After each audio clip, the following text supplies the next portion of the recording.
Into the room as he turns to me in a fright. I hold up my hands to show that I mean no harm. Suddenly, he pulls out a gun and points it at me. How am I going to get the lighter if he goes around pointing guns at me? There's only one thing I can do now. If he never trusts me that I need that lighter, this is the only thing. I walk over to him.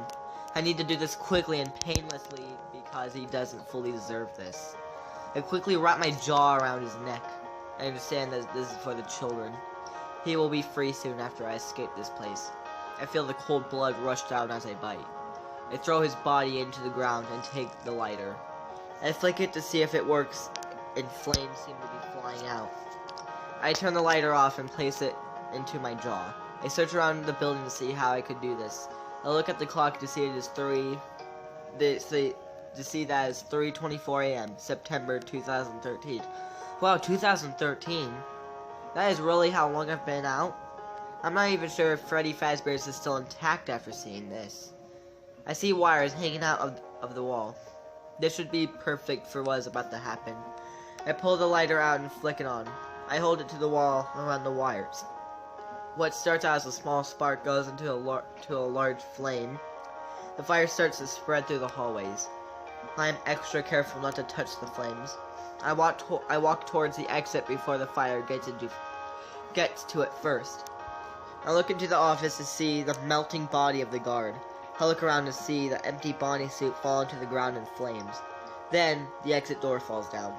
I walk towards the exit as sirens fill the air. I walk around to see that the moon is full.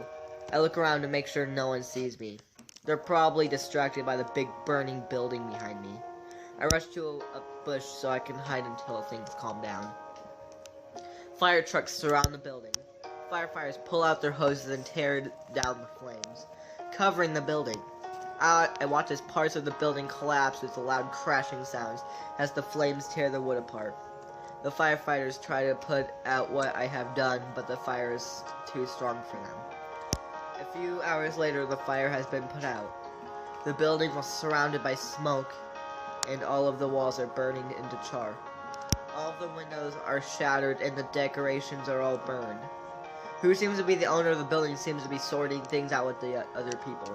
Probably the insurance company or any other owner. Honestly, I don't know, and I don't care. I have other things to do. So that, guys, was Chapter 10, One Party at Freddy's. And there's really 3 full pages left of this. And, yeah, so we're very close to being finished, so let's end it off now. Okay. Chapter 11. Yes, I'm so excited. Chapter 11. The Happiest Day. Point of view, Michael Afton. Colliver, 2013. I hide in the bushes so no one can ever know what happened to me. I watch as people walk their dogs and play in their yards. There's one specific place I'm needing to go, and I am close. It has always been on this street called Colliver. Freddy Fazbear's Pizza is on this street. I look to see if Freddy is still here, but it's gone. Not even a fragment left. That means the kids' souls are still lurking somewhere. Well, if Freddy's isn't here, then there's only one more place I need to go. I know that my father's house is somewhere in the next state. It's not that close to Freddy's. It might take years to get there, but I'll take however long it takes.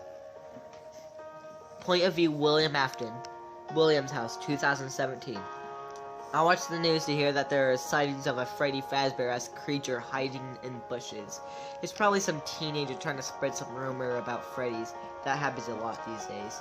Suddenly, I see my lights go out. Something must have cut the power because my electric bill is good. I grab my flashlight out of a drawer. I turn it on to see that everything is in place. Probably faulty wiring again.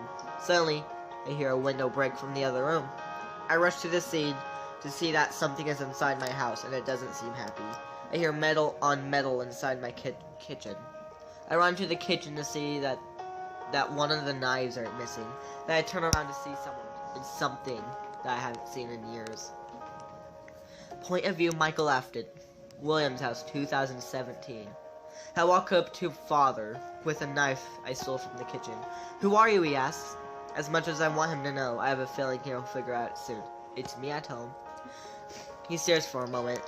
Then he has a sudden look of realization. Michael, he asks, confused.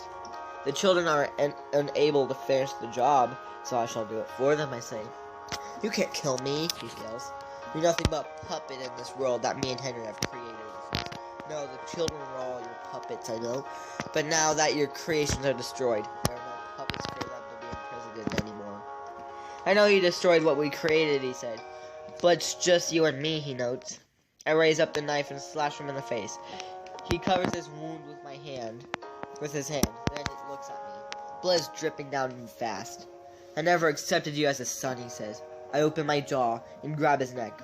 He pries my mask apart, then pushes me down. I get up and hold my knife again. After all I've been through, I don't think your shoves will rid me, I tell him. Suddenly, I see balls of light fly in the room. I understand what they are. What are those? Asks Father. They're all the souls of the children you killed, I answer. They're all here. Clara, Till, Jack. All here to get back their happiest day. What happiest day? He asks. What you told me as a child, I say. You would tell me when a child has a successful birthday party, they would call it their happiest day. I remember as I explained. That's the day you took from all of them, I continue. Now it's time for you to get what you deserve, I continue. You mean Clara's here, he asks? I know he still misses his daughter and mourns what happened to her. I'm not sure if what happened to her was all his fault. I'm sure you'll know who she is when you see her, I tell him. The souls all enter a mysterious closet. What's in the closet, I ask. It's some things that Henry made, he says. Suddenly the doors open. 19 children were killed, and that's how many small endoskeletons walk out. The robotic skeletons seem to be different ages. Some rusty, some shiny, some withered of age. All of them had their distinct features, and Father seemed to show all of his focus on one of them. It was a rusty one with green eyes. I suddenly realized who those green eyes belonged to. Clara, Father says with a tear. The animatronic turns to him. It doesn't approach him. It sits there and stares. Clara, you know it was an accident, right? He asks. Clara sits there with little pieces of rusted metal chipping off each second.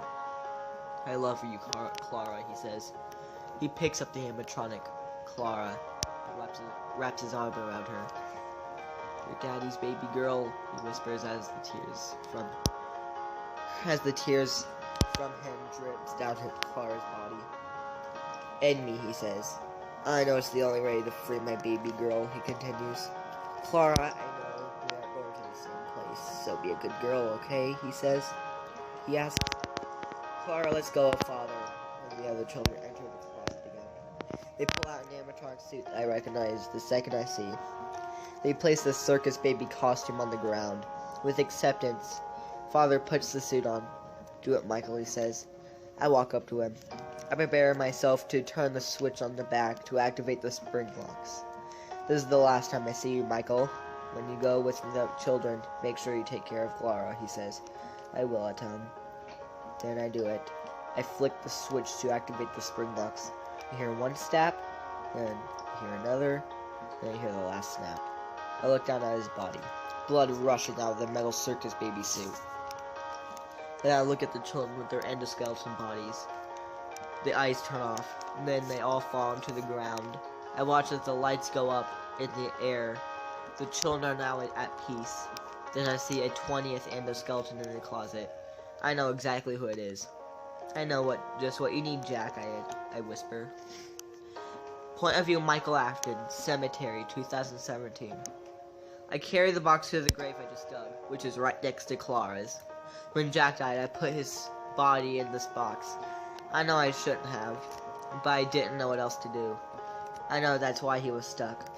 I pull a skeleton out of the box, then place it in the grave. See you soon, I say to the body. I cover it in dirt. After I fully bury him, I see a light. It's in this door. I open the door to see a stairwell. This is the way to the afterlife. I did it. I freed all the kids. I look up to see the kids at the top. I don't see a sign of my father, though. The kids have finally had their happiest day. I feel myself leaving the rotting body in the yellow bunny suit. I look back, then forward. Then, finally, I take my first step. Daddy, what are you trying to do? Daddy, what are you trying to show me? I made something for you. Wow, Daddy, what is it? I'll show you. Wow, Daddy, it's beautiful. This is a robot I made just for you. What's its name? Well, I thought I would save that job for you. Wow, okay, I'll name her Baby. You know, like you call me. I love you, baby girl. I love you too, Daddy. Man, that ending, though. Okay. Well, that's the whole entire novel. I don't know if you'd call it a novel. But that's the whole entire Five Nights at Freddy's story. Five Nights at Freddy's World of Hurt. You know, I honestly...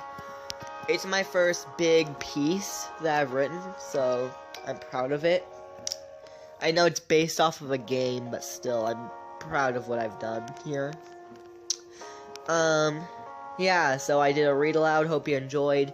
That ending was so sad, though, but it got dark, too, him putting the skeleton of his son into the grave.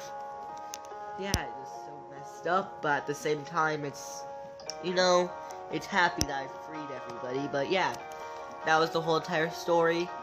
Hope you enjoyed, and I'll do some more read-alouds, I'll write some more. I'm actually working on a sequel to this right now. Chapter 1 will be uploaded to Wattpad soon.